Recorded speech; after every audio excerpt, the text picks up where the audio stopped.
అసలు మన గాజువాకకి ఆ పేరు ఎలా వచ్చిందో తెలుసా?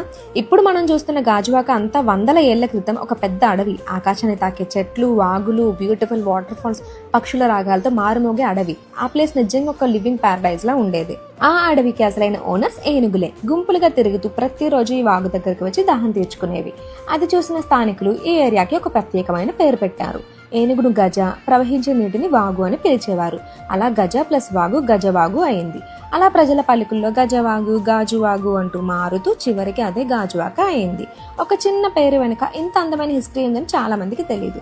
ఇప్పుడు గాజువాక అంటే వైజాగ్ లోనే కాదు, మొత్తం ఆంధ్రప్రదేశ్ లోనే ఒక ప్రముఖ కమర్షియల్ హబ్. కానీ దాని పేరు మాత్రం ఒకప్పుడు ఈ నేలను పాలించిన ఏనుగుల జ్ఞాపకాన్ని ఇప్పటికీ మోస్తూనే ఉంది. మీలో గాజువాక వాళ్ళు ఎంతమంది ఉన్నారు? మీకు తెలిసిన గాజువాక స్టోరీస్ ఉంటే షేర్ చేయండి. Follow for more.